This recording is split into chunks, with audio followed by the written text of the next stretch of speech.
Basically, how you can find cold spots in your kitchen and how to fix them. Wall cavity foam wide spray. That's what I'm gonna spray. Be careful with the spray. Don't overtake me. How about now? That's why. It's all over.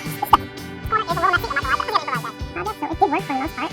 Alright folks, this is my kitchen and I wanted to go over basically how you can find cold spots in your kitchen and how to fix them. I think I know where mine is coming from, so I got some stuff we'll go over in a minute and how to fix it. So we're going to start with the cheapo option. Let's get yourself one of these infrared little thermometers from Amazon. You shoot it from a distance and it'll give you the temperature and tells you how the accuracy is right there. So we're just going to hit it. Can we get focus? There you go. Ooh, can we lock it? Hold on. One hand shooting here. There we go. Alright, so you kind of can see there's a laser back there. I'm shooting at 55. Now I'm coming down with the cabinet. You can see that laser over there. I'm shaking it now. 59, 60. So it's worse in that corner. Oh, we lost it. But anyway, we're worse in the corner. Between 55 and 65. And it's about 20 degrees outside with some wind chill tonight. So we'll go over the fancy option now, the FLIR. And you can see on this guy, that whole corner is cold. Now you can see the image is a little off. I have to figure out a way to calibrate this because that happened recently. The corner's over there, but I want to take it. But you can see right there, I got a cold spot. And it even goes up the wall, but I think what's happening is I got airflow that comes up and hits the corner. Alright, so the plan is to go down in my basement tonight, and where I'm standing is crawl space, and go on against that wall and pull out all of the insulation I put in there about a couple months ago. I was trying to stop the drafts coming in, but I think it's a little further up. So I got this stuff, DAP Wall Cavity Foam Wide Spray. So basically the goal is to spray, if you look at the picture, the rim joist, that's right there, which is basically the outside piece of wood that holds the wall up, below the floor, and then hit the piece of wood that the back piece of wood's mounted to. So one is vertical, and the other one's horizontal, like in a T-shape. So we're going to seal that up against the whole center block wall. We'll go on my crawl space, we'll try to do it, and see how it goes. If I don't get to it tonight, because I got another couple projects, we'll do it later on, and hopefully I can still see the temperatures. I'm just going to have a couple more cold nights, so I think we'll be okay. But I'm going to try to get down there tonight and show you guys what's going on, and hopefully fix it with this bad boy. Also kind of want to find some rubber gloves, because this stuff can get messy. But we'll take a shot, and I'll let you know. Alrighty, folks, I've entered my crawl space, and if you can see the gap here, that's where I got to spray stuff. So it's going to be hard. I'm going to try my best. A little better look. You see, this is where you want to seal.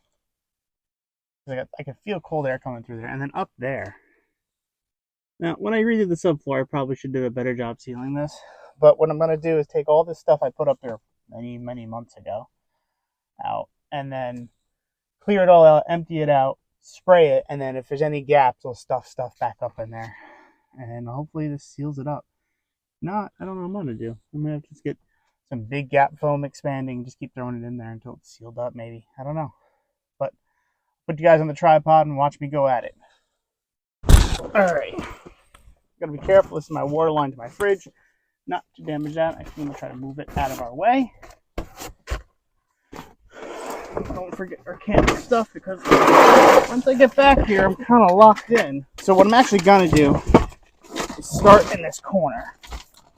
I kept this upstairs all night. It needs to be 70 degrees. The can itself. Got gloves on to keep my digits protected, because I don't know if you guys ever used this stuff before, but it is sticky as all get out. I don't know what can down here. But, oh yeah, I can feel some cold air over here. Whew, dusty. You should probably really vacuum it. Oh wow, I can really feel it over there. I'll be happy enough if I can get that corner sealed up. But there's a whole corner here I just gotta fill. Alright, I love you guys to say, you should be wearing a mask. And you're right, I should be wearing a mask. So I'm down here. I got here, just about here, cleared up. I'm gonna shoot it with a can and pray this works. Now, they say to shake it up. Do not over tighten I'm hoping I can get up in this crack. I'm gonna move this stuff up so I can see. Now I'm just gonna go probably right to here for now, to 4 feet. I wore gloves, but the cement ended up ripping it all up. Alright, so you see this tip is adjustable. That way sprays up and down. This sprays left to right.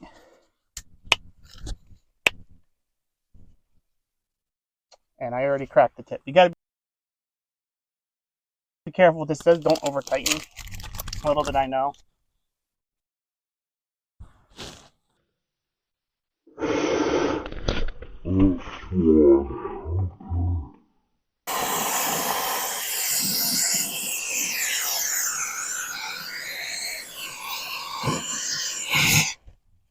Oh boy, making a mess.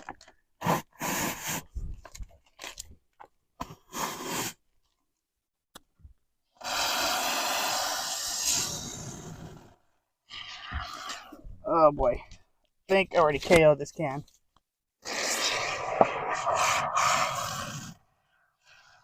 Yeah, now it's just shooting like a normal can. Okay, well, I know I got it in the cap, so we're gonna hope and pray. My backup plan is to drill a hole up here and to seal it with big gap filler. But now I got this stuff everywhere, and I got like half the can actually in there. This thing shoots so fast. But I gotta get this off my hand. It's all over the place, this stuff. You know what? You gotta shoot the good and the bad, right? First time trying to use this product. And it's an epic fail. So, I don't know where I got it, where I didn't get it, but I brought another can down with me. I'm gonna just fill that area up. And a big gap, so it's a window and door one, but I'm just gonna fill that corner up with this stuff. Shit, I had the big gap filler upstairs. We're just shooting it in there. Sometimes when you do it yourself, you just gotta pray for it. Oh, well, it was somewhat an epic fail, but I think I at least got that corner sealed up pretty good. Oh yeah, I can see it's up there. Oh yeah, and the temperature is dropping there. Try not to get this stuff any more on myself than it is. Let's do it over here too. Luckily, this part of the kitchen I'll never need to get to, so I don't really care what it looks like. It's just really to stop some cold air that's coming in the house.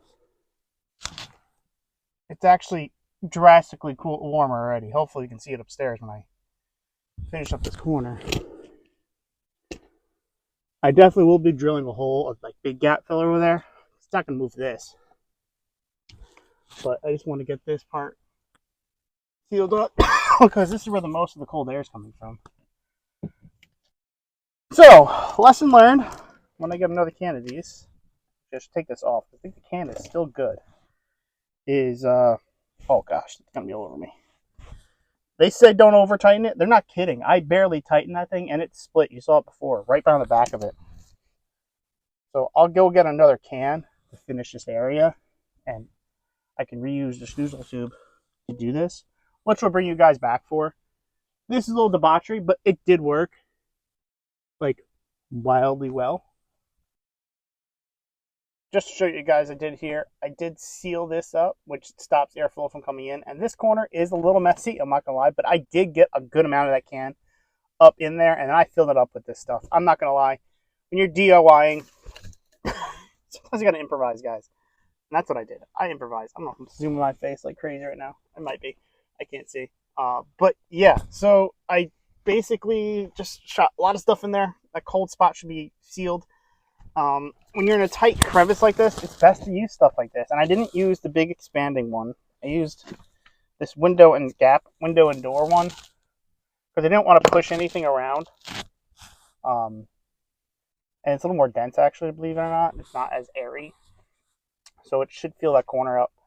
And you can see this is just a mess. I'm not thrilled with it. I'll probably come back and shave a couple pieces off just to see what I can see in there, because it did fill up this gap I can't see.